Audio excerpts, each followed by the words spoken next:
Asking myself questions. Can't keep my big mouth shut. How do I know who killed the headless Chinaman?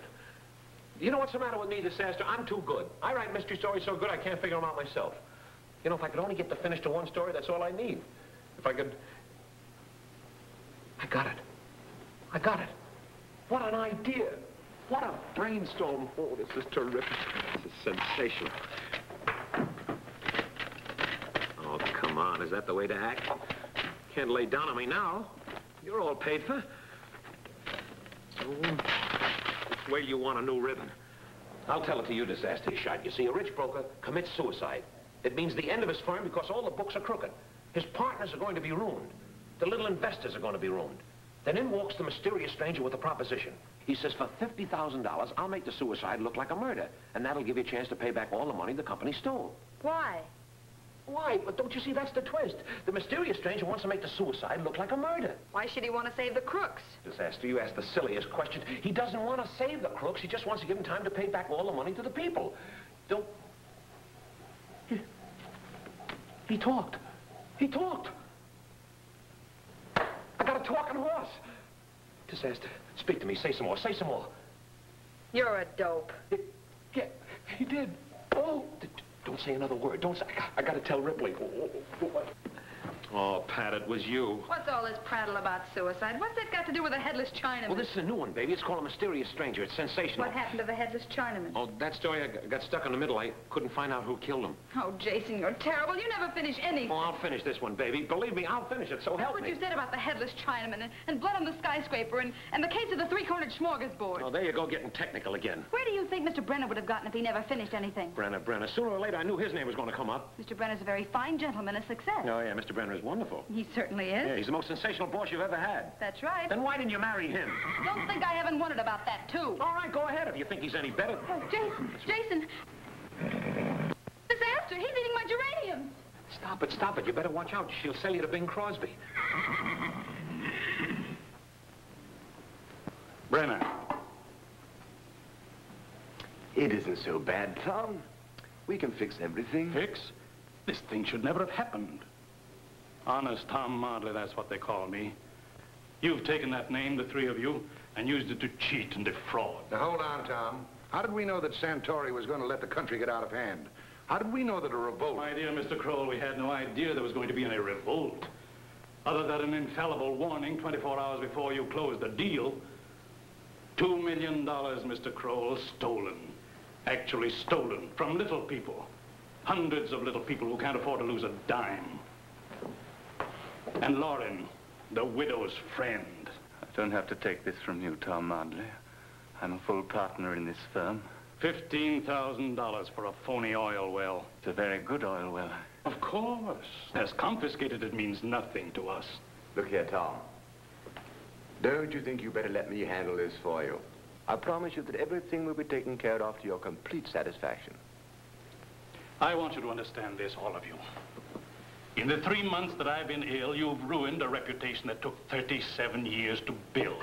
I'm not going to stand by idly while it degenerates into a front for a couple of detestable racketeers and a nincompoop who hasn't got the courage to turn down a few dishonest dollars. We're going to refund every crooked dollar we've taken these last 3 months, and we'll start by buying back that oil well. Mrs. Flecksham is very happy with her oil well, perfectly happy. Richard, I took you into this business. Treated you like my own brother. Are you with me in this? I don't know, Tom. $2 million is a lot of money. But it isn't ours. Don't you understand that, any of you? We've stolen it. And it's going to be returned if I have to drag the district attorney in here to examine the books. District Attorney. And what if the DA refuses to investigate Mr. Marley? You know, I'm not exactly without influence in that office, and to all intents and purposes, this is a very legitimate firm. I'll take that $15,000, Lauren.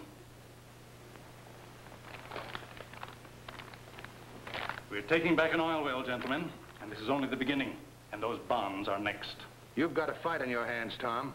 I'm not giving up my share of that $2 million, and you'll never get to first base with the district attorney. That money is going to be returned if it cost me my life.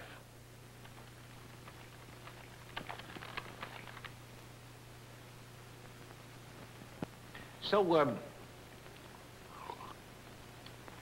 when he commits suicide, the district attorney has to investigate, but that'll ruin everything. All right, then what? Well, then, just as I said, in comes the mysterious stranger. And he says, for $50,000, I'll make the suicide look like a murder. And that'll give you time to pay back all the money you stole. Then everybody's happy. Except the mysterious stranger. Yeah, except, no, he's happy, too. What's the matter with him? Well, nothing, darling, except he'll probably get hung or electrocuted or something. They just passed a new law, you know. No murders. That thing. Well? Well, he'll get out of the murder rap, all right. That's understood. Any little child can think of that. How? Oh, it's as easy as ABC. Just like 2 and 2 is 4, 4, 4 is 8. Very educational, darling, but how? Oh, I forgot to open a can of sardines. I forgot. You know what I mean. How? Oh, how? Oh, you open a can of sardines, you open with the right hand. How?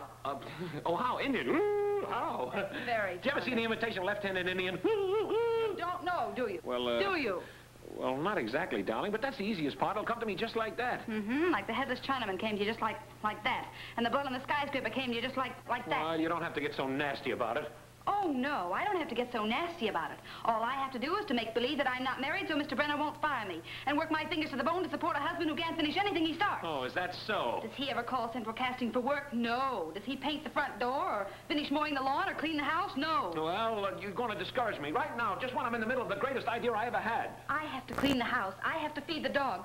I work my fingers to the bone to keep this house from falling apart. I have a horse that won't run, a husband that won't work, a parrot that can't talk, and some night those precious goldfish of yours are going to drown because they're too lazy to swim. Someday you'll be sorry I'll be riding around in 6 Rolls Royces with diamond headlights. I'm sorry about the day I ever let you talk me into marrying you. Yeah, it's the only time you ever let me talk. Fine thing, marrying a guy just to get a breadwinner. A breadwinner? All I got was a crumb. The day I married you, my mind must have been on a furlough. Did it ever get back? I should have married Mr. Brenner. That's what I should Go have. ahead and marry Mr. Brenner. See how long he'll put up with your snoring. I don't snore. Well, then you must have been hissing me. Why? Oh, leave me alone. Lay off me, will you? For all I care, you can marry Mr. Nothing but a... He's a gentleman, and he has a lot of polish. Yeah, he should be selling it. Why, you're just jealous, you're overgrown termite. I resemble that remark. Call me names. Go ahead, call me names. We'll get a divorce. You can have the custody of the tires. Go on, I'm get through. out. It'll be good riddance. Come on Go up on, here. get out of here. I'll get out. I'll be glad to see you go. I never want to see you again as long as I live. That's all right. That's okay Go with on, me. take your parrots and your squirrels. Oh, Get out. leave me alone, will you? Hey, Fritz, Nitz, Zitz, come on.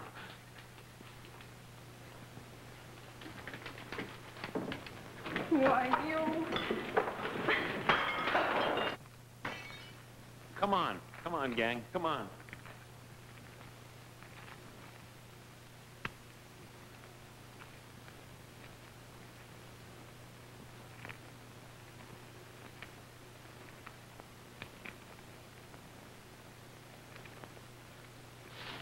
She can't talk that way to me.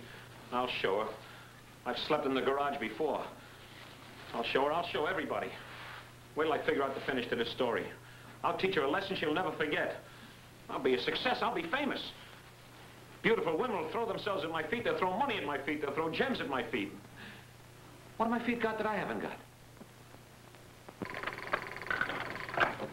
Marley, Lauren, Crow, and Brenner Investments. He ain't in. Marley, Lauren, Crow, and Brenner Investments.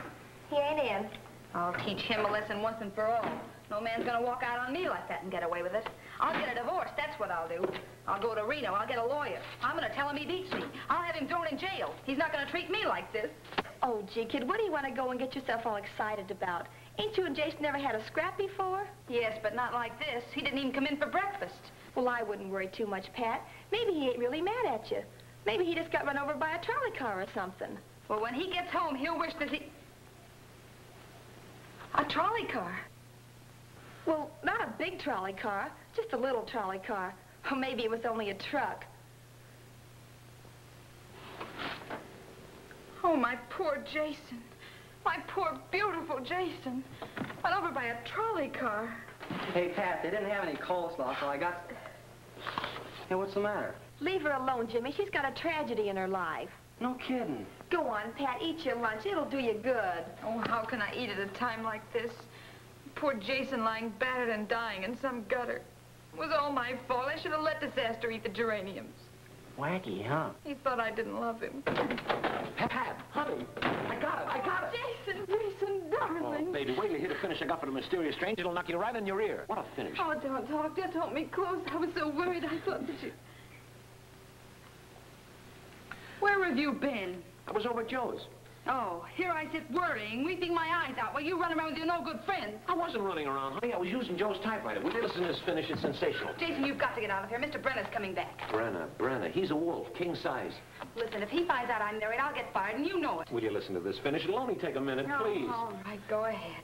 Oh, that's what I like about you. Such enthusiasm. It's inspiring. Tomorrow I'll have 6 little girls waving American flags. In the meantime, what's this wonderful finish? Well, you remember the mysterious stranger was going to make the suicide look like a murder, right? Right. But he doesn't want to get executed. After all, nobody wants to get executed. That's very original. So he's got to get out of it. Now, here's where the twist comes in. He goes to the suicide's apartment in a swanky hotel, and he muscles up the whole room, throws everything all around. Then he takes the gun out of the suicide's hand, and he gets the finish. said it.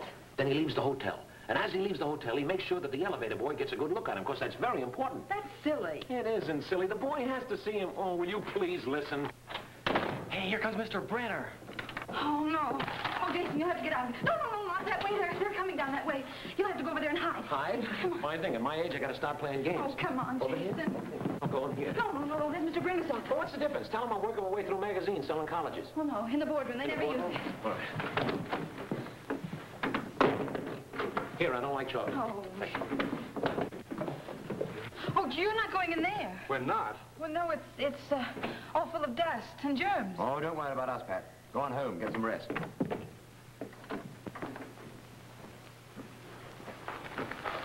Well, come along. What's this all about? Tom Martley. Well, what about him? He's dead. What? He shot himself. Tom Mardley? A suicide? I don't believe it. Well, it's true. We just came from there. We didn't touch anything. No? Isn't that the money Tom took away from you? Oh, well, the safe was open, and after all, it's ours. This doesn't seem real. I never thought Tom would do a thing like that.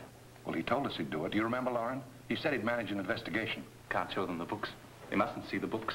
Now, don't get worried. Everything will iron itself out. Oh, sure. You've got nothing to worry about. You're not a full partner. But we're the ones who'll go to jail. You should have thought of that before. If you wanted company in jail, why didn't you pay me my full share of the booty? Stop talking like that. We've got to do something. Well, what can we do? What can anyone do? Oh, the crooks. They're stealing my story. Looks like we're in a spot. You bet you're in a spot. We've got to think of something fast. We've got to think of something fast. No. What can we do? What can anyone do? Then in walked the mysterious stranger. We shouldn't have gotten in this mess in the first place. It's no use. We're cooked. Now, don't get panicky. There might still be some way out of this. He's right. Thanks, old boy. You're welcome. Tom Mardley committed suicide. That we know. But we... What the? How did you get in here? I am the mysterious stranger. The who? What are you doing here? Blackmail. That's what it is, blackmail. Who I am and how I got here doesn't matter, but what does matter is that I have a proposition that'll keep you gentlemen from going to jail. Get him out of here. Call the police. It's a holdup. Now, wait a minute, boys. Of course, this means nothing to me, but as a disinterested spectator, I should imagine that 2 prospective jailbirds would listen to any proposition at all. Jailbirds. All right, let's have it. Well, it's just this. Would there be any grounds for an investigation if your partner hadn't committed suicide? No, but that can't be altered.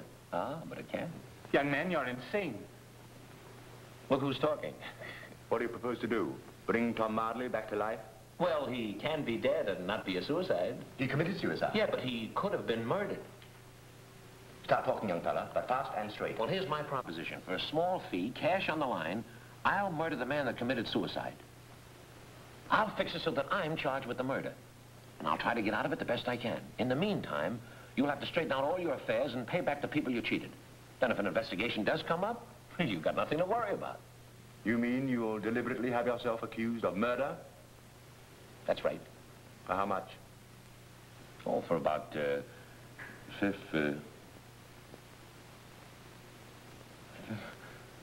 How much money you got there? $15,000? That's what I said, $15,000. $15,000 is a lot of money. How do we know this isn't a trick? Oh, but you don't. You got to take my word for it. How about it, Dick? It's a long shot. And how do you intend to do all this? What difference does it make? I do it and you pay for it. Young man, can't we pay you after? Oh, no, not that routine. Money in advance or no show. And what if you can't get out of the murder charge? Well, then I'm stuck with it. But either way, you never heard of me and I never heard of you. Now, that's my proposition. You can take it or leave it. Mardley lived at Clexton Terrace, apartment 712. Relax, gentlemen. Mr. Mardley is as good as murdered.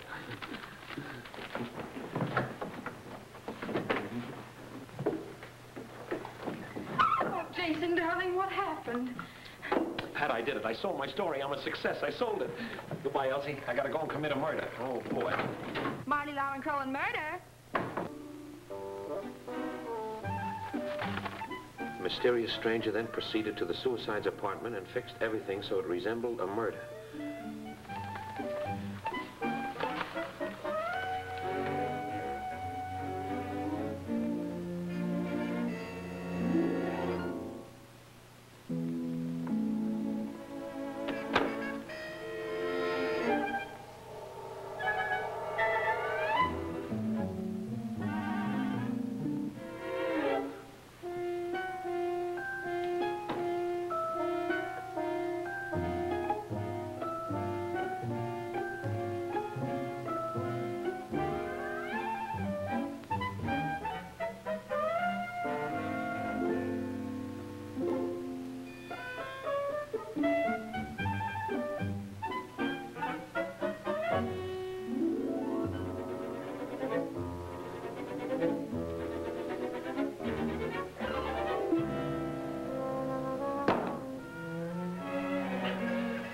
Definitely 4F. Let me see now. Chair turned over. Lamp knocked over. Desk all mussed up. A couple more chairs turned over.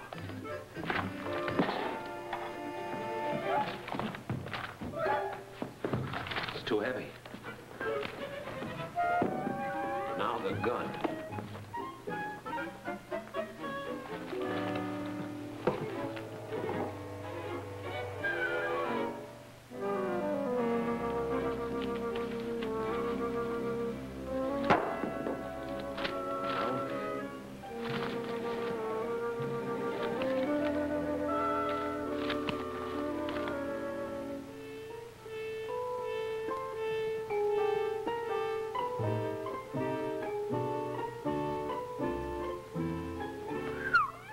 I'm glad I found this.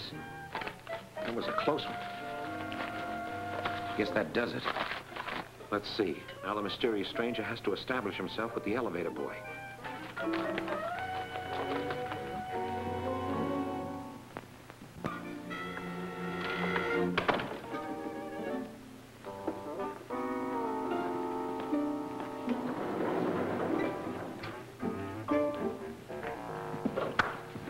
Going down, please. Yes.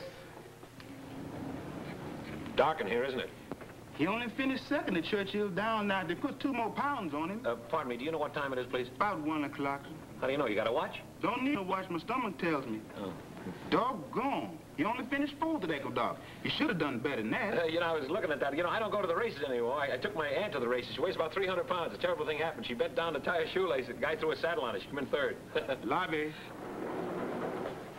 Say, let's go up again. Yes, sir. Thank you.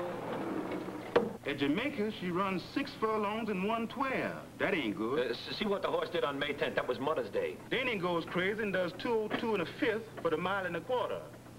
That was his last mile and my last quarter. Did you hear the one about the woman over in Egypt? She was 400 years old and she became a mummy? That's a good joke, isn't it? Just 1 horse, that's all I want. What's the matter with that one there? Palomino. His name may be Palomino, but he ain't no Palomino. Top floor. Let's go down again. Yes, sir. Thank you. You know what the trouble with you is? You have no ambition. What you need is a good 85-horse parlay. I sure need something where 85 horse parlay. Sure. That's the only way you can make money. If the first 84 horses win, all you got to do is to worry about 1 more horse. That's what you're doing now, isn't it? Why, you know, I never thought of it like that. But you're right. Sure. I am? What an idea. Why, the next time you see me, mister, I'm going to be a millionaire. Well, you know the old saying, whether you're rich or poor, it's always nice to have money. 85 horsepower lathe. That is it. But, my dear sir, you surely must have heard of Baron LaRue. He's the richest man in the world. All right, so he's the Andrew Carnegie of France. What do you want me to do about it? Sing the Marseillaise? So he's a philanthropist and is going to check into the Clexton Terrace. Baron LaRue. What's that? A few what? Millions? Going to give them away here? Wait a minute, I'll take that address down.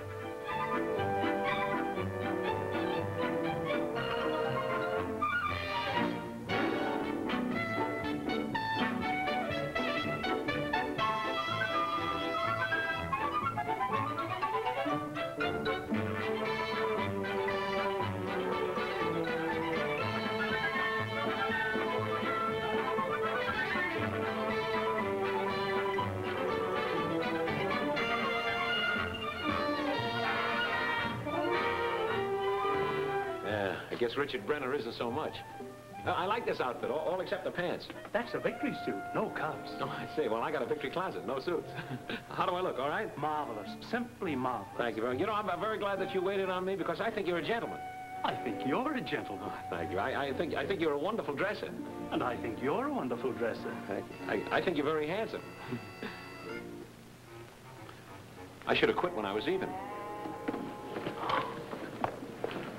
Jason! Oh, honey, now listen. Listen, what's going on here? Who are all these people? I'll tell you inside. Now, look, Pierre. Oui, Monsieur Baron. Baron? Yeah, sure. You don't know. I'll tell you. Now, look, here's what I want you to do. I want you to get all the people and the stuff in the cars like I told you, and I'll be ready in 2 minutes.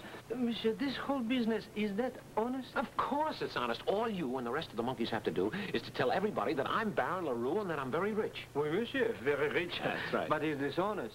Oh, look, Twinkle Toes, look. I'm Baron LaRue. I'm very rich. I'm a millionaire. I'm a philanthropist. And you pay us $50 for 1 day work? That's right.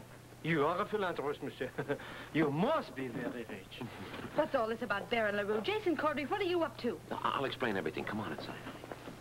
Oh, Pat. Oh, but Jason, please, for the last time, why are you putting on these clothes? It's my story. I told you I sold it, didn't I? Yes, but does that mean you have to go out and hire all the French servants in Hollywood? Oh. How long do you think the money's Now, gonna... Please, darling, that's part of the story. I have to do that. I've got to dress up like Baron LaRue so the elevator boy won't recognize me. What elevator boy? At the hotel. The mysterious stranger, don't you remember? Yeah? Oh, well, that's me, darling. Sit down. I'll tell you the whole thing. I'll read the whole thing to you. Now, look. The mysterious stranger has fixed the suicide to look like a murder. He's fixed it so the elevator boy will recognize him. Now he's got to go back as Baron LaRue. Why? Why? Because that's the mysterious stranger's alibi. Will you listen? Now, get this. He goes to the hotel. Everybody thinks he's Baron LaRue. He has his picture taken, giving the elevator boy a $20 tip. Then he disappears, and that's the end of Baron LaRue. And you? Yeah, that's... What do you mean? He couldn't get away with it, darling. The elevator boy would recognize him. He saw him only 2 hours before. He's a different guy now. He's got on different clothes. He's got an accent, servants, excitement. The elevator boy could not recognize him. It's a psychological impossibility. Well, I don't know. Well, would you recognize Tyrone Power selling newspapers on Broadway? No. Would you recognize Milton Berle without his mother? No. All right, so he doesn't recognize him. You're darn right he doesn't. Now, listen. The next day, the mysterious stranger goes back to the hotel like he was the first time. No more Baron LaRue. This time, the elevator boy spots him. He's arrested and put on trial for the murder. I guess you think his goose is cooked, don't you? I know what happens here. What? He gets electrocuted because you can't figure any way to get him out of it, and you start writing another story. Jason, it's the same old routine. Oh, but darling, I do get him out of it. Alive? Sure alive. Now listen to this. Now listen to this. When he comes up for trial, the mysterious stranger is identified by the elevator boy. Now get the twist. He pulls out the picture of Baron LaRue and the elevator boy, and he shows it to the jury. How, he wants to know, how can the elevator boy identify him now when he didn't know him as Baron LaRue 2 hours after the murder? That makes the testimony worthless, the case is thrown out of court, and the mysterious stranger is as free as the air. That's the story. I don't believe it. Well, sure, it's logical. You finished the story. I don't believe it. So, honey, you like it? Oh, it's wonderful. It's wonderful. Well, take it easy, darling. I don't want to get all my stuff now. How much to get for the story? $15,000? Well, I'll say... Oh, Jason, darling. Hey, be careful. Don't bust my tie. I had a tough job getting this outfit. Well, I'll see you later, darling. Where are you going? I'm going over. I've told you a dozen times. I got to go over to see the elevator boy at the Clexton Terrace. Oh, no, Jason, not the Clexton Terrace. Why not? Oh, don't go there, darling. Mr. Marty's been murdered. Well, I know that. You know it? Sure. Well, the police just discovered the body. How would you know it? You dope. I murdered him. Oh, Jason, come back here. You just can't say something like that and then go away. What do you think I am? Now, don't worry, honey. I'll explain everything on the way over. Will you please get in the car? Now, look, Pierre, is everything all set? Everybody in the cars? Everybody's in the cars. Monsieur, you are very rich. I know that. Now, I want you to ride with me. Come on. Oui, monsieur, je viens avec vous dans l'auto. Regardless, I want you to ride in the car. That's what I said. Oh, it's a small world, isn't it? Come on, come on. All right, Jason, start talking. Now, wait a minute, Pat. Look, Pierre, have you got everything straight? Oui, monsieur, I think so. First I get out and I make a lot of noise. I holler. In French? Oui, monsieur, in French. Then with the other servants, I go inside and I argue. Lots of fuss. Oui, monsieur, lots of fuss. Then I say, Monsieur le Baron is very rich, very rich. You do that until I give you the signal. Oui, monsieur, you give me this signal, then I say, this Gleckstone terrace is no good, we are in salt, we go. That's exactly what I want you to do. Jason, darling, what did you mean you killed Mr. Mardley? Killed him? I never said I killed anybody. Well, yes, you did. You said it not 2 minutes ago. Honey, I didn't say I killed him. I only murdered him. Monsieur, I think I will go now. That's a silly argument. How can a jury convict somebody who didn't kill somebody he only murdered? Honey, I didn't kill Mardley. Nobody did. You only murdered him. That's it. Monsieur, I don't feel well, please. Oh, Jason, how could you? How could I what? What do you mean? What do you mean? Darling, you can't go around killing people. You'll get arrested. Honey, I didn't kill Mardley. I didn't. I just pulled a simple little murder. Monsieur, I wish to resign. Now, what's the matter with you? You're a murderer, no? No, well, why should I want to kill him? You have killed a man. Now, look, Pierre, you don't get it right. Monsieur, but she said it, you said it. Oh, I cannot get mixed up with the police. I will be exposed. I have a wife and babies. Please. Sit still. I don't want to have any trouble with you. If you're a smart guy, you play ball. You hear me? You play ball. Oui, oui, oui, monsieur. I play ball. You're darn right. Cut off my legs and call me shortstop.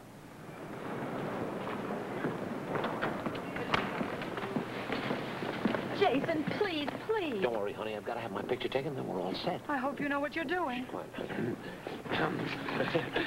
Pierre. Oui, monsieur. Känner som det lukar gäller som det lukar jubelgång den kelka flur côté ship de l'entrée. Oui, monsieur le baron. Move all that junk out of the car. Move all the junk. No.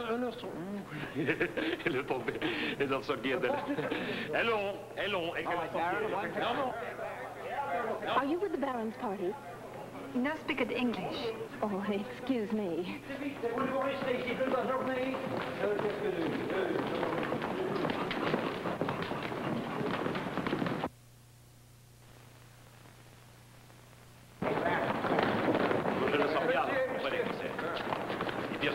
Monsieur, no? No, not now. Baron, what part of France are you from? Vichy? Yes. I wish you wouldn't ask me. Baron, how do you like our tall buildings and beautiful women? Oh, I love your tall women with beautiful buildings, yes. Baron, how do you like Los Angeles? Oh, Los Angeles, yes. I like it as well as California. Monsieur, please. Monsieur le baron, who is very rich, he wishes to make a statement. Yes, statement, yes. Messieurs and Messoussas, filet mignon, crêpes suzette, pere de foie gras, smorgasbord, hamburger, et dan de cocktail, Chez-les-moi, Chanel number 5, Lucien Lelong. He thank you. Is that what I said? Yeah. Mais le temps, les carottes à la crasse... No? No, not now. Garçon, un moment. Et l'on maison d'homme tout de suite. Vive la France, vive la zègue. Thank you, sir. Help! Police! He's the one who killed Mr. Mardley. He's done it. Send the G-man. Police, help! He can't recognize me. He can't. I didn't write it that way. It's a psychological impossibility. Come on. Hey!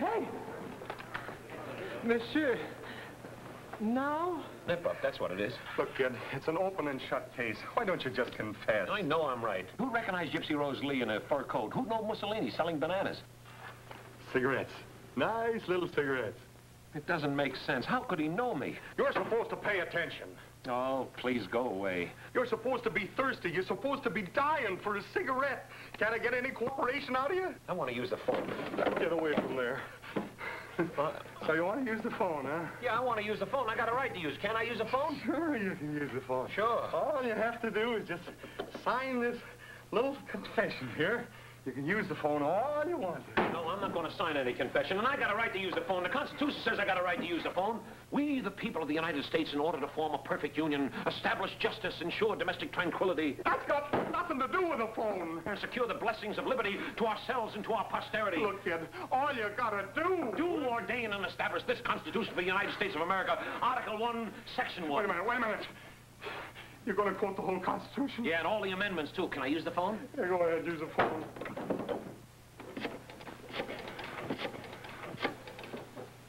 Hello? You don't say. You don't say. You don't say. Who was that? He didn't say. Get him out of here! Put him in a cell before I tear him apart! I think you don't like me. Can't get any cooperation. Captain, I wish I was a fireman. Captain, if you'd only... Whatever you want, no. I don't want anything. Only Petey Stuyvesant's here again. Oh, no. I'll see here, you. Oh, hello. Look, Mr. Stuyvesant, why can't you let us alone? 'Cause I like you, and I like your jail. What, haven't you got a home? Do your drinking someplace else. We won't arrest you. No, if I'm gonna be a sinner, I'm gonna suffer. Yeah, but we didn't do anything. Why should we suffer? You stop changing the subject and put me in jail. I'm drunk. I won't do it. I got enough trouble without having you around here. You want me to call my pal, the district attorney? You want me to have you fired? Oh, please, Mr. Stuyvesant. Can't you make it tomorrow or maybe next week, huh? You put me in jail or I'll call the district attorney. That's what I'll do. I'll call the district attorney. All right. Shake him down, Sergeant. Oh, stop tickling him. He's clean, Captain. And don't forget, the sergeant's gonna make me a pick-me-up in the morning. That's the most wonderful pick-me-up. All right, put him away. If this keeps up, you'll put me away, too. Come on. And I'll thank you to keep a civil thing there. All right, Mr. Stuyvesant, in you go. Pleasant dreams. Hey, you come back here and say that. I dare you. Pleasant dreams. Did you hear it? Oh, you're ugly. You're drunk. You're still ugly. You're still drunk. Yeah, but I'll be sober in the morning. What are you in for, anyway? Murder. Murder? Well, good for you. Hey, want a drink? You kidding? I get drunk on rye bread. Anyhow, where can you get a drink around this place? Shh. Keep it under your hat. What is that, for a cold in the head?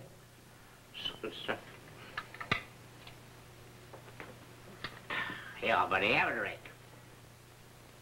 I never touch this stuff.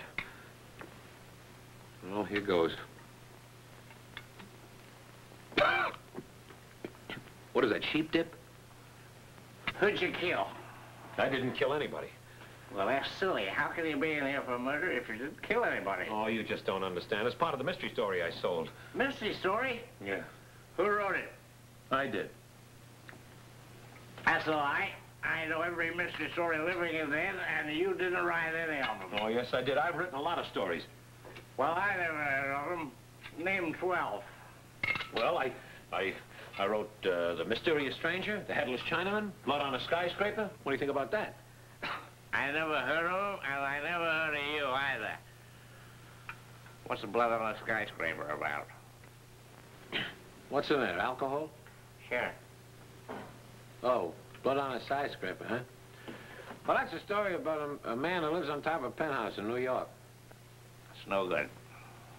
Man's name is J.P. Moran. He's an international banker or something, I don't know. And he lives there with a Japanese servant. Oh, Oriental stuff, eh? So one day he gets a telegram. Who sent the telegram? That's a mystery. The servant? No. He's dead. Dead. Yeah, he's dead. He's dead in a doornail.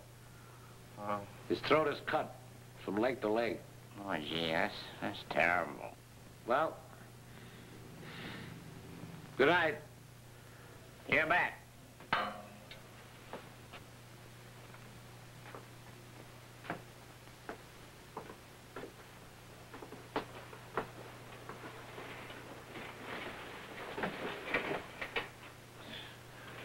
Boy, is this blanket heavy. Oh, Mom, it's awful. Mm-hmm. He's in jail. Oh, my poor Jason. You know he wouldn't harm a fly. All he did was murder Mr. Mardley. Well, he is not crazy. Well, he isn't. Or is he? Go on, Petey, I want to talk to you. Oh, you always come along just when I'm having fun. Petey, for the last time, you've got to leave these policemen alone. Why? Because you're making a spectacle of yourself. Furthermore, you're making me look ridiculous. Well, that's what you get for letting your wife pick out your hat. Come on in here. Come in here and sit down. Now listen, Petey. Just because we're old friends, just because we play around together... Yes, just because I pay half your campaign expenses... That has nothing to do with it. Look here, Stuart, I'm a reasonable man and I don't ask for many favors. No. No, but this is important. Jason was just going to tell me who killed J.P. Moran. Killed who?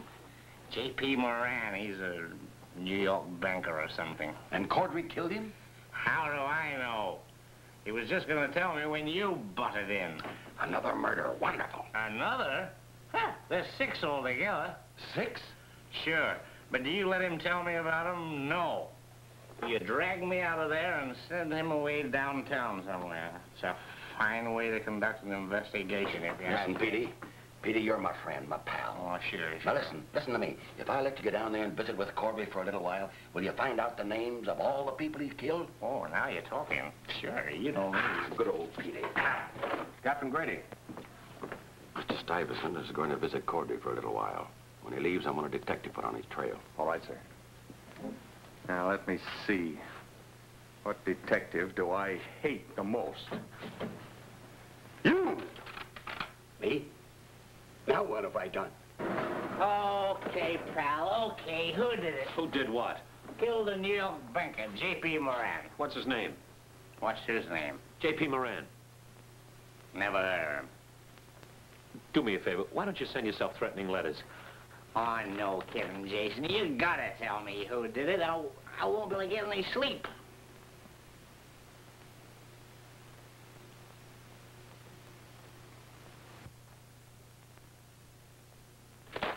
Holy smoke. What's the matter? You gotta let me out of here. Tom Mardley was murdered. I tell you, he was murdered. He was, huh? Well, what do you think you're in for? Yeah, but you don't understand. He was murdered. He was killed. Okay, who killed J.P. Moran? Yeah, but you gotta let me out of here. They think I did it. You gotta let me out of here. And who killed all the rest of the people? You know, all 6 of them. Oh, how did you get here? I've got a season pass. Listen, Petey, when you leave here, you just walk out? Sure. I don't like the air conditioning. Petey, will you forgive me if I do something? Sure. Never touch me.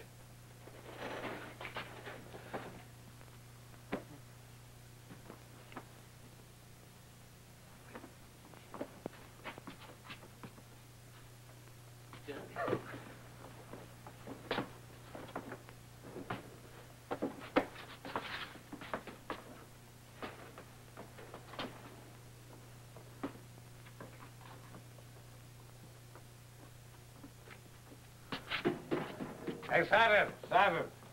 What do you want? Open the gate. I want to go home. Am I glad? Thank you. So long. So long, Mr. Stuyvesant. We'll be seeing you. Pleasant dreams, Cordry. Say, Cap, what's the 4-letter word for work? Scram. It don't fit. Go on, follow me. Hold up.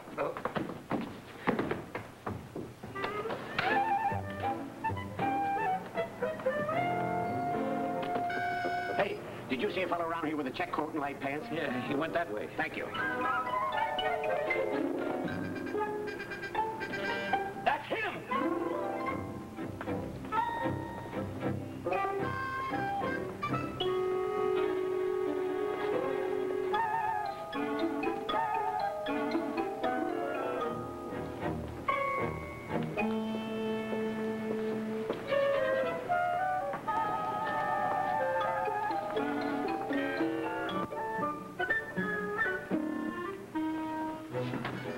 Where's everybody? I want to get a suit. I need a suit. Boy, you can use the suit. You can use the face, too. Lovely children. Well, where's your daddy? He ain't here. Don't tell him. Make him gas. I got no time to fool around, kids. I got to get myself a suit here. Put Were you kids weaned on ice cubes? Hit him in the shin. Ow! Cut it out, will you? I'll pay for it. I got no time to... Look, let's make believe you're human. Let's play a game, huh? What a corny idea. Let's play Jekyll and Hyde. I'll be Jekyll and you Hyde. Boy, are you from Dixie. Bite him in the leg. Cut it out. Cut it out. Be a good boy. I'll send you back to Boys Town. Now, cut it out, will you? Cut it out. Both you kids. You hear? I'm a tough guy, you see? I'm a tough guy. I don't want to have any trouble with you. I'm a killer. I'm wanted for murder. Now hit him on the head.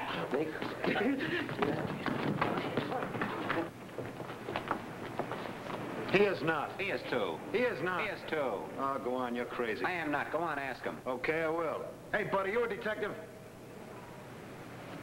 I lose. That's why we got crime waves.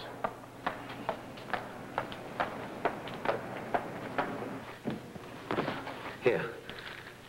It's $50 for the suit, $50 for the rest of the stuff, and $10 for each one of you kids. Gee, thanks. That's swell. He ain't such a bad guy after all. No. Say, look, kids. See that guy looking in the store? That's a truant officer, and I don't want him to see me. I'm playing hooky. Bite him in the leg, kids. Bite him in the leg. Hey, you kids see a guy around here with a funny-looking suit? Stop it! Cut it out! Hey, you're in jail. Take the odds on that, baby. Oh, Jason, they let you go. You feel you're all right? You're a nosy little thing, aren't you? They did let you go, didn't they? Well, not exactly. You see, Oh, Jason, you didn't. Well, I did. Well, you go right back there. You're going to get into trouble. I'm not going anywhere until I see those three monkeys. Where are they? Jason, please, darling, get out of here. I came here to see those three guys, and it's very, very important. Well, they're not here. They've gone away. Will you please stop fooling around, please? Oh, they're not here, huh? Jason, please, no. How do you do, gentlemen? Caudry, what on earth did that man get in his eye? He's going to murder all of us. How did you get out of jail? I bit my way out through the steel bars. I have very strong teeth. You escaped? He'll kill us. I know it. Now, look, Brenner, I'm in a spot. Things haven't panned out according to schedule. I've got a murder rap hanging over me, and somebody's got to do something about it. That was your idea, wasn't it? To be suspected of murder? Yes, I wanted to be suspected, but didn't want to be elected unanimously. So now you can't get out of it, is that it? No, get a pencil and paper and draw you a diagram. I'm in a jam. I need help. I feel very sorry for you, Caudry. I wish I could help you. But don't give up all hope. You haven't been convicted yet. Superman or Dick Tracy couldn't help me out of this one. Do you know what I'm going to do? I'm going to spill the whole thing to the DA. That's what I'm going to do, and you guys are going to back me up. That's ridiculous. See here, Caudry. You made a bargain. Yes, I made a bargain. I said I was going to make the suicide look like a murder. But it was a murder even before I got there. What? What do you mean? Martley didn't commit suicide, gentlemen. He was murdered. You're crazy. You don't know what you're saying. Who don't know what I was over there, wasn't I? I know what... Cut it out. Don't act like an idiot. Call the police. Somebody call the police. Put that gun away. Get off that phone. You're about to say we're all gangbusters, huh?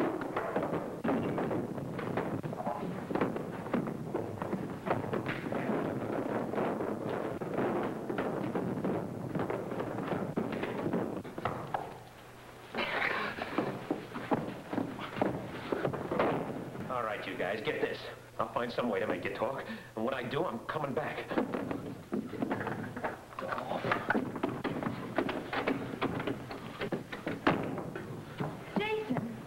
Jason, are you all right? Don't worry about Jason. It's me you got to think of. Well, where are you going? I'll meet you tonight at 8:30 at Whitley Heights.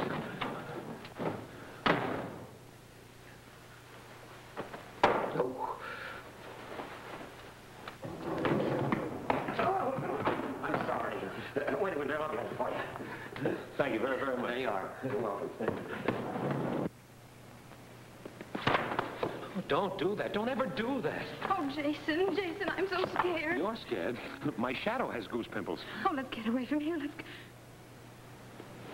What have you got in your pocket? Oh, you mean the gun, huh?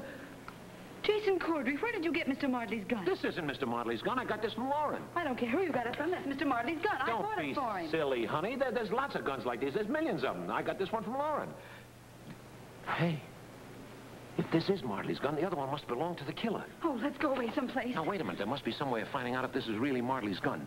Did he have a permit or anything? Uh-huh, his desk at home. Well, come on. What are we waiting for? You mean we're going to Mr. Martley's house? Sure, come on. Oh, no, Jason, I won't go. I won't go.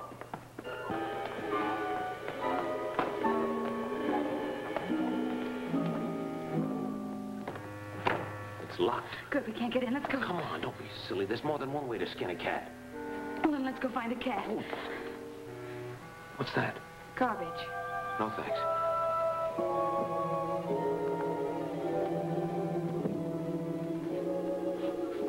drink. It's open on the inside. Go on, crawl in. Who, me in there? No. Come on, it's all right. No. Crawl in. No. Quick.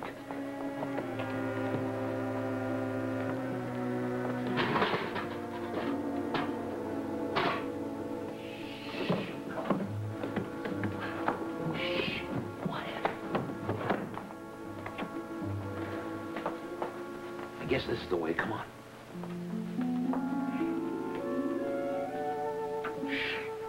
Just follow me, honey. Everything will be all right. That's a fine thing telling me to shush. Why don't you just call the desk and tell them where we are? Take it. Everything will be all right. Wait till I find the light. Do you think you ought to turn it on? Sure. Who was that? And let that be a lesson to you. What are you doing here? I was just having a little nap. Yeah, but how did you get in here? Same way you did, old boy. I knew you'd come back, because a murderer always returns to the scene of his crime. If I ever get out of this alive, I swear I'll never write another story as long as I live. So help me. Oh, have a drink. Have you got a glass that doesn't rumble? Yeah, you drink it, honey. I don't want it. Now, look here, Jason. Will you please tell me who killed J.P. Moran? This whole thing's making me very unhappy. Is that all you came up here for? Is that all? My dear young man, do you realize that the mystery of J.P. Moran is making a nervous wreck of me? You've got to tell me who did it. But who do you think did it? I don't know. Oh, me too. Now, will you leave us alone? Come on, let's look through the desk. Oh, but Jason, you can trust me. I won't tell anybody. You can tell anybody you want. I don't know who killed him. That's how I got stuck. Jason always gets stuck. That's why he never finishes any story he starts. Oh, yeah? Well, I finished this one, didn't I? Or did it finish you? This is the same thing. Jason, if you'll only give me a lead, just one more clue. Is this it? Oh, I think so. What's the number on the gun? Wait a minute. 12S27284. Well, that's it. How do you like that little sneak, Lauren? You mean he's the murderer? Well, But he's such a little man. How could he kill anybody? Well, if he did, they couldn't pin it on him, because he'd say that he and Marley got their guns mixed up. It could happen, you know. That's ridiculous. It isn't ridiculous. They were partners. It would be very easy to get their guns mixed up. No, I mean the cuckoo. How can they cuckoo without a head? Sure, how... What? The cuckoo. You're right. This is the cuckoo's head. That gives me an idea for another story called The Headless Cuckoo. It takes place in the interior of a Scotch drugstore. A customer has just gone out, left his change on the counter, and the cashier is knocking on the window with a sponge. Now, Oh, come on. Finish this one Oh, first. yeah, this one first. This is a fine time to fix a clock, Jason. Gee, that means something. What do you suppose that means? Maybe he didn't like cuckoos. No, wait a minute.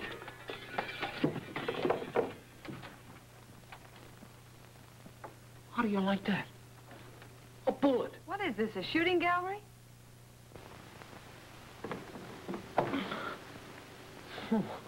You know, this whole thing is beginning to make sense. I bet you 10 to 1 Marley was trying to defend himself. That proves it's a murder. All right, now what are you going to do? Just leave it to me. Maybe we'll see something. Jason, do you know what you're doing? Sure. Now, you see that? Wonderful. What is it? What is it? Petey, tell her what it is. Sure, you look just like Humphrey Go-Kart. No, now look. You see, that clock sets the time for the murder. Marley must have been killed on the hour or the cuckoo wouldn't have been on the outside.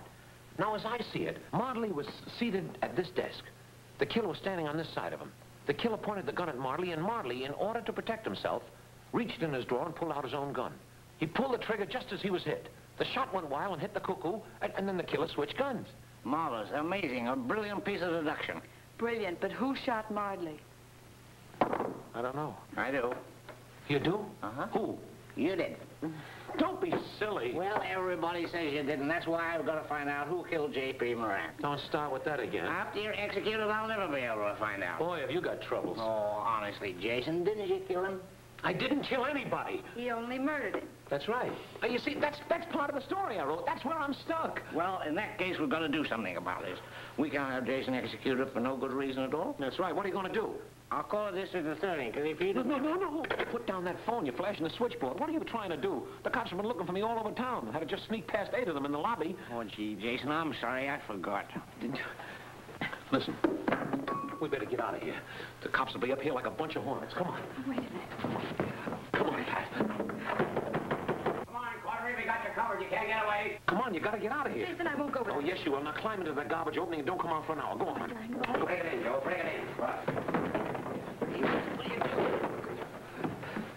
You got me, brother. You got me. You're darn right we got you. You thought I was dumb, didn't you? Hey, get off your knees when you speak to me. Take him away, boys. Take him away. Hey, give me that check, Tom.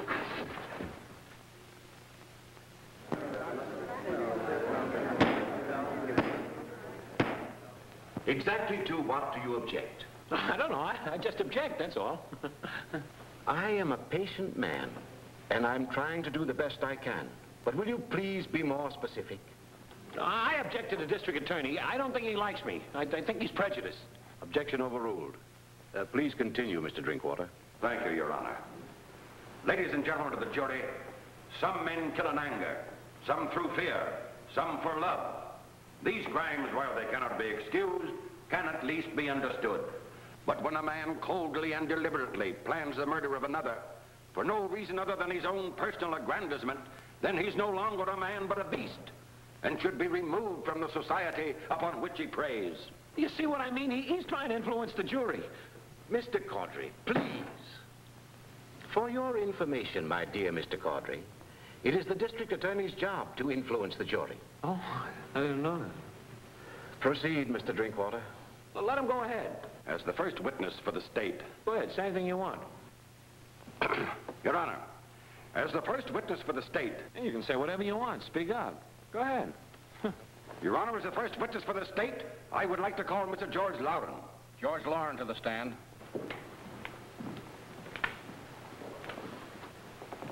Raise your right hand. Do you solemnly swear to tell the truth, the whole truth, and nothing but the truth to help you God? I do. State your name. George Lauren. Be seated. Mr. Lauren, what is your occupation? I'm a partner in the firm of Mardley, Lauren, Kroll and Brenner, Investments. Then the late Mr. Tom Mardley was your partner, is that it? That's right. Mr. Lauren, have you reason to believe that Mr. Mardley had any considerable sum of money on his person the day before his death? He had $15,000. I gave it to him. I see. And did anyone outside of your office know that he had this money? I don't think so. But your employees did know, however. Yes, they knew. Do you know the defendant, Jason Caudry, Mr. Lauren? Well, not personally. I know of him, of course. I believe one of your employees is Mrs. Caudry, known to you as Pat Preston. Is that correct? Yes, of course, we didn't know at the time that she was married. I see. And she could have told her husband that Mr. Mardley had this $15,000 on his person, couldn't she? Yes, she could. Thank you, Mr. Lauren. That's all. One moment, please.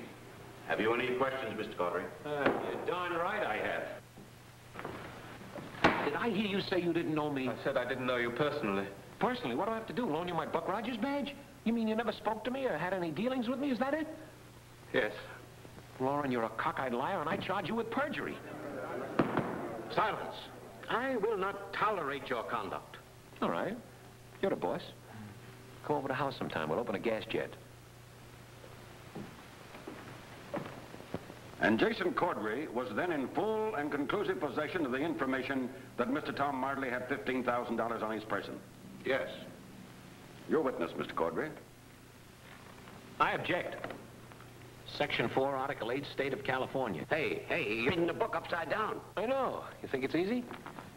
Thank you, Miss Bailey. That's all. Thank you. Gee, Jason, I sure hope I helped you. This is one spot I wouldn't give to a leopard. Your Honor, our next witness is Jackson Jefferson Florigill. Yes, sir, that's me. Mister, you parlayed me into the poorhouse. Raise your right hand. You solemnly swear to tell the truth, the whole truth, and nothing but the truth so help you God? That I do. Be seated. Mr. Florigill? Yes? You are employed as an elevator operator at the Cluxton Terrace, is that correct? That's right. That's what you might call an indoor elevator. And on the date of Mr. Mardley's death, you were employed at the Cluxton Terrace? If you mean was I working that day, I was. And on the date of Tom Mardley's death, did you see the defendant anywhere near Mr. Mardley's apartment? Well, he was on the 7th floor, sir, and that's where Mr. Mardley lived. I see. And you brought him down from the 7th floor, is that true? Yes, sir, I took him down, and I took him up and down and up and down again. He sure was traveling. It was you, I believe, who identified the defendant while he was masquerading as Baron LaRue. Is that true? Yes, sir. I put the finger on him all right. I wonder if you could identify him again definitely just for the record. Will the defendant rise, please? Now, Mr. Flargill, is this the man you identified in the lobby of the Cluxton Terrace? Well, yes, sir. That's him, I guess. Your witness, Mr. Caudry. You didn't sound very positive that time. Are you sure it was me? Oh, I'm sure, only... Only what? Only you got on different clothes now, and that ain't fair. I can't swear on no Bible and be happy about it if you're going to wear different clothes. Your Honor, may we have a brief recess? For what reason? Well, I want to do this thing right. I don't want to have any doubts hanging loose. I'd like to put on the clothes that I wore when I was identified in the lobby. Mr. Drinkwater? I have no objection, Your Honor. Very well. Court will recess for a half hour. Jason, why won't you let them testify for my sake? Those walk-in mattresses? Oh, look, baby, I don't need them. I've got an idea in the back of my head. Oh, the stowaways, huh? Jason, please, let them tell the jury that you... Now, listen, darling, this is no time to argue. Here, Pete, here's what I want you to do. I want you to call up this number, see? I want you to ask for Stanley Patterson and tell him to send me a bill.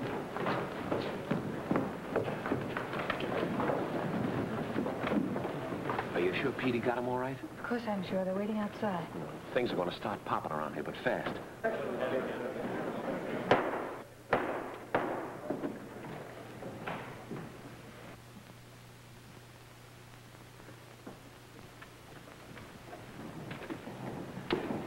Is it all right if I go ahead, Your Honor? Proceed with the cross-examination, Mr. Caudry. Thank you.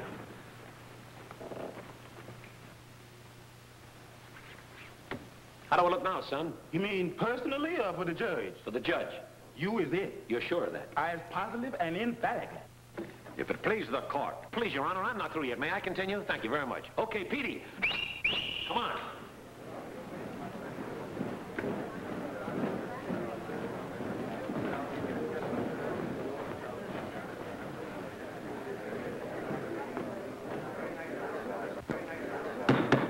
Mr. Caudry, what is the of this exhibition?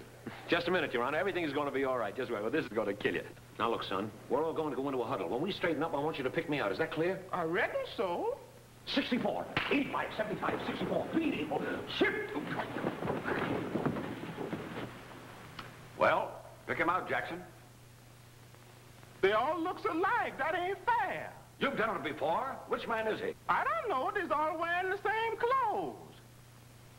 Your Honor, I submit that this man's testimony be disregarded. He wasn't identifying me. He was identifying the clothes that I wore. Has the district attorney anything to say? The people rest. Thank you very much, Your Honor. That'll be all, boys. Thank you very, very much. Mr. Caudry, it is customary at this time for the defense to move for a dismissal of the case on the grounds of insufficiency of evidence. Yeah, but I don't want to have the case dismissed. Mr. Caudry, won't you please get a lawyer? I don't need a lawyer, and I don't want to have the case dismissed. It's just beginning to get interesting. Very well. Defense will proceed. Thank you very much, Your Honor. That'll be all. Yes, sir. Until now, ladies and gentlemen, were you caught in a hair raid? Until now, ladies and gentlemen, there has been no doubts in your mind but that I killed Tom Audley. Your Honor, I object. Objection sustained. Sustained? How come you never sustained my objection? Everything happens... The defense will proceed, please.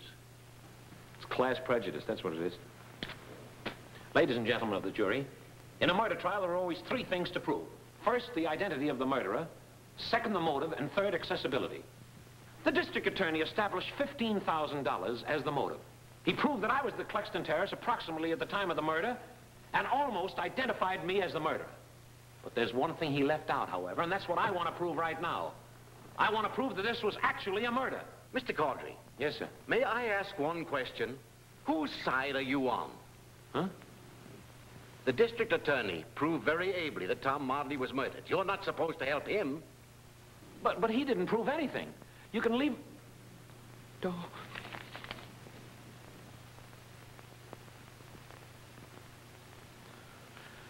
You know, I could get out of this in 2 minutes if I wanted to. All I'd have to do is present this note as evidence. This is the suicide note that Tom Audley signed before he was murdered. Order. This court will come to order. I'll have the room cleared. Mr. Caudry, may I see that note, please? Well, sure. Your Honor, this is highly irregular. If it pleases the court, Mr. Drinkwater, I realize that this entire case has been conducted in a highly irregular manner. But this is a court of justice as well as a court of law. Please remember that. That's telling him, Judge. Mr. Caudry, why wasn't this evidence presented before? Well, because I don't believe it. Tom Martley didn't commit suicide. He was murdered. You mean this note is a forgery? No, he wrote it all right, but he didn't commit suicide.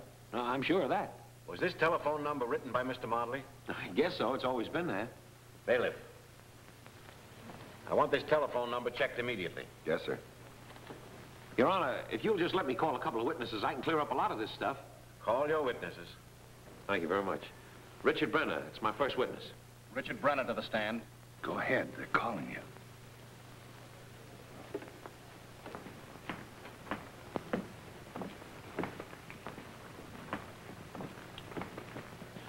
Okay, Butch, now let's start straightening out a few things. All right. May I have that note a second, please, Your Honor? Thank you very much.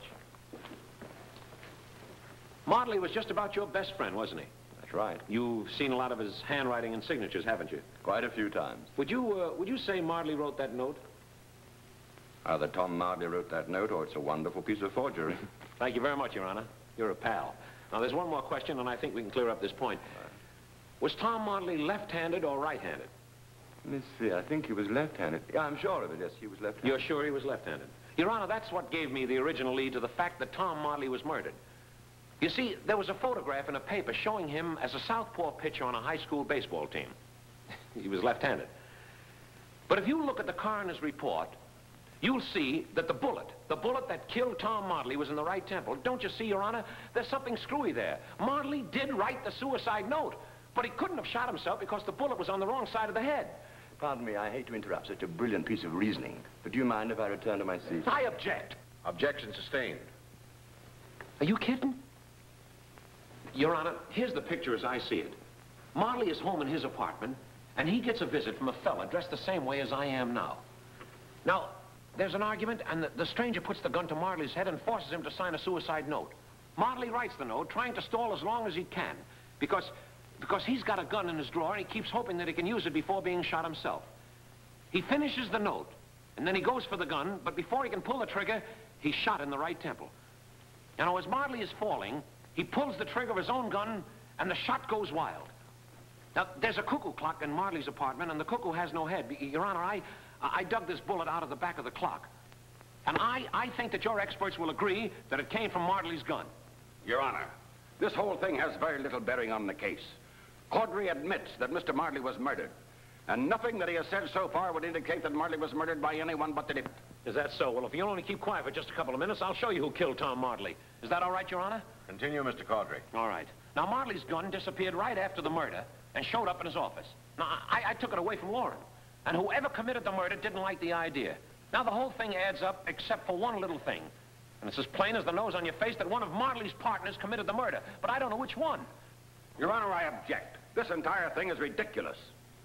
I am inclined to agree with the district attorney, Mr. Caudry, unless you can be more definite in your accusations. I'm trying to. Now, look, there are three of them. Lauren, Crowell, Brenner. Lauren had the gun and the money, but it doesn't make sense that a little squirt like that is going to kill anybody. He'd be too scared. Crowell and Brenner are the logical ones, but I can't prove it. On that telephone number, Your Honor, it's a Chinese laundry. They never heard of Martley. Thank you very much. Mr. Caudry, I'm afraid that... I got it. I know who did it. What a dope. Give me that number. Mr. Caudry. I need a phone. A dial phone. Where's there a phone? Right over there. The solution's been here all the time. Martley wrote it on the suicide note. What, Your Honor? The telephone number was Bradford 36637. Now, Your Honor, on all dial telephones, A, B, and C is 2. D, E, F is 3. G, H, I is 4. J, K, L is 5. Your Honor, if it pleases the court... One moment, Mr. Drinkwater. This may be the final outburst. Look, Bradford 36637. Now, while Martley was trying to stall the killer, he put those numbers down, but they weren't telephone numbers. It's the message that tells us exactly who the murderer is. It's the simplest code you ever saw right off the telephone dial. Martley used the middle letter of each section, like 3. Now, 3 on the dial is D-E-F. You take the middle letter, put it under the 3, and you've got an E. You do the same with the rest of the numbers, like 6. Now, 6 on the dial is M-N-O. Take the middle letter there, you've got an N. Do the same with the other 6, you've got another N. Do the same with the other 3, you've got an E once again. The 7, you've got an R. Then you add the first 2 letters of the exchange. Martley put the finger on the murderer before he died. Brenner.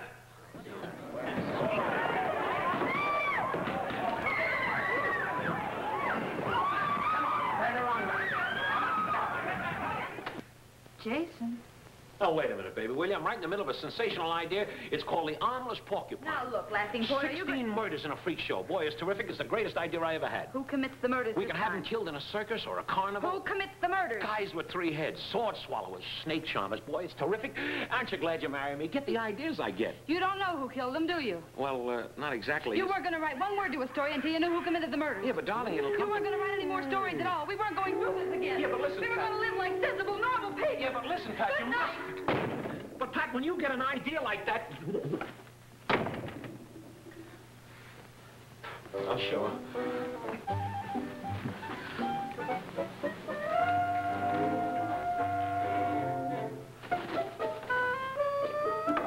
I'll show her. Fritz, Nitz, Zitz.